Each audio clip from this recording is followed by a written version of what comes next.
राम राम किसान भाइयों।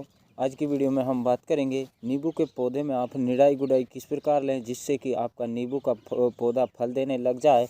और यदि नींबू का पौधा आपने लगाए हुए लगभग 3 से 4 वर्ष हो गए हैं और आपको फल देना स्टार्ट नहीं हुआ है, यानी शुरुआती तौर पर आप नींबू के पौधे से फल किस प्रकार लें, तो उसकी डिटेल जानकारी इस वीडियो के माध्यम से हम आपको देंगे। तो आप वीडियो पर अंत तक बने रहें किसान भाइयों। आइए हम बात करते हैं नींबू में निराई गुड़ाई वो कौन से खाद का आप प्रबंधन करें जिससे आपको नींबू का भरपूर उत्पादन मिल सके किसान भाइयों। तो ये हमारे जो नींबू के प्लांट हमने लगाए हुए हैं, लगभग 30 से 40 प्लांट हमने लगाए हुए हैं। साथ ही साथ मौसमी के प्लांट में भी उसी प्रकार का स्टेप आप अपना सकते हैं, क्योंकि ये एक ही प्रजाति के पौधे होते हैं, खट्टे फल देने वाले। तो नींबू के पौधे में आप निराई गुड़ाई, जब आपका पौधा लगभग 3 से 3.5 साल का हो गया है और अब आपको लगने लगे कि हमें अब नींबू चाहिए, तो यानी शुरुआती आपको फल कैसे लेना है, तो उसके लिए आपको किसान भाइयों पहले अपने नींबू के बगीचे में या नींबू के जो आपने प्लांट लगाए हैं उनकी आपको निराई गुड़ाई करनी है। हमने यहाँ पर 2 इन खेती की हुई है। नींबू के साथ साथ हमने यहाँ ग्रीन बेरी क्वालिटी का पपैया लगाया हुआ है। इसकी वीडियो हम पहले ही चैनल पर अपलोड कर चुके हैं और जल्द ही दूसरी वीडियो लेके आएंगे जब हमारे पपीता के पौधे फल देना स्टार्ट कर देंगे। तो ये आप देख सकते हैं हमारे जो नींबू के पौधे हैं ये पूर्णतः परिपक्व हो गए हैं। हम अब के गर्मियों में यानी 2023 में इससे फल लेंगे। ये 2022 चल रहा है तो दिसंबर महीना चल रहा है किसान भाइयों। तो आप गुड़ाई करते समय किसान भाइयों ध्यान रखें, अपने नींबू के तने के पास इस प्रकार मिट्टी चढ़ा दें जैसे कि आप वीडियो के माध्यम से देख पा रहे हैं। और ये जो आपको रूट्स दिख रही हैं छोटी छोटी, इनको आप गुड़ाई के माध्यम से निकाल दें, क्योंकि यही नींबू का जो जाला होता है। यदि आप इनको नहीं निकालेंगे तो आपका नींबू का पौधा फल तो देगा लेकिन उतनी मात्रा में नहीं देगा जितना आपको चाहिए। तो इसलिए आपको नींबू का जाला निकालना अति आवश्यक है। उसके बाद आप जब अपने नींबू के प्लांट से आप नींबू का अच्छी तरह गुड़ाई कर दें, इस प्रकार गुड़ाई कर दें, लगभग 1 फीट या आधा फीट की दूरी तने से छोड़ दें और उसके बाद गहरी गुड़ाई करें। ध्यान रखने योग्य बात है किसान भाइयों, जब आप नींबू के प्लांट की गुड़ाई करें तो ये निश्चित तौर पर ध्यान रखें कि मोटी रूट्स न कट जाएं, जो कि अपनी छोटी आंगली के बराबर होती हैं।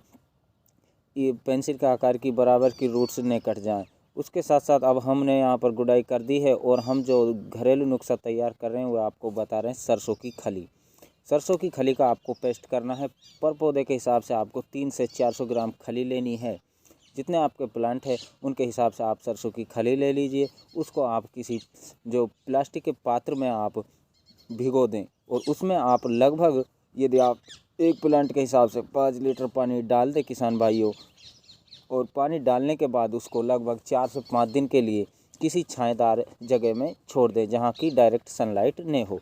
उसको आप बीच बीच में चलाते रहें। अब हमारा ये सरसों की खली का पेस्ट बनकर तैयार हो गया है लगभग 5 से 7 दिन बाद।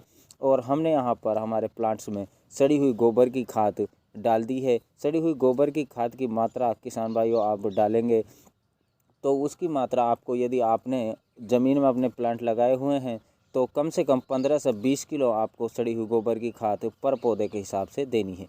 उसके हिसाब से आप सरसों की खली का पेस्ट डाल दें जो आपने मिश्रण तैयार किया हुआ है। उसी के साथ साथ हमने यहाँ पर जो दीमक से बचाव के लिए, फंगस से बचाव के लिए एक पेस्टिसाइड का उपयोग किया है। तो आप किसी भी कंपनी का जो दीमक से बचाव के लिए पेस्टिसाइड ले सकते हैं, जैसे कि हमने यहाँ पर रीजेंट का लिया है और एक बाल्टी में पूरी 100 ml की शीशी हमने घोल ली है और पर पौधे के हिसाब से हम उसमें डाल रहे हैं। डालने के बाद आप इन सबको देने के बाद उस पर अच्छी तरह मिट्टी चढ़ा दें जो आपने खुदाई की थी, जैसा कि आप वीडियो के माध्यम से देख पा रहे हैं किसान भाई। इस प्रकार मिट्टी डाल दें। इस प्लांट में हमने अभी मिट्टी नहीं डाली है और प्लांटों में हमने मिट्टी डाल दिए, क्योंकि हमने यहाँ पर सड़ी हुई गोबर का खाद, सरसों की खली, ऊपर से हमने जो दीमक के बचाव के लिए पेस्टिसाइड जो इस्तेमाल किया था, जो दवाई रीजेंट, उसको डाल दिया है। और हम यहाँ पर मिट्टी इस पर ऊपर से डाल देंगे, क्योंकि हमारा खाद जो ज़मीन के अंदर दब जाए और डायरेक्ट पेड़ की रूटों को मिले, यानी जो हमारे पौधों की जड़ों को मिले भरपूर पोषण। ये सरसों की खली करता है कि क्या है किसान भाइयों, ये जो आपकी पौधे में अधिक फूल लाएगा और जो आपके पौधे में फूल झड़ने की समस्या है वो समाप्त हो जाएगी। और साथ ही साथ इसमें जो आपके नींबू का आकार तेज़ी से मोटा होगा और संपूर्ण नींबू आपका पूर्णतः आकार लेंगे। तो किसान भाइयों, अब हम यहाँ पर हल्की सिंचाई करेंगे पहली दफ़ा। दूसरी दफ़ा जब आप सिंचाई करें तो थोड़ी सिंचाई बढ़ा दीजिए किसान भाइयों। तो हम हल्की सिंचाई के बाद अब जो ये हमको हमारे नींबू जो इसमें फ्लोरिंग आएगी वह आएगी फरवरी माह में।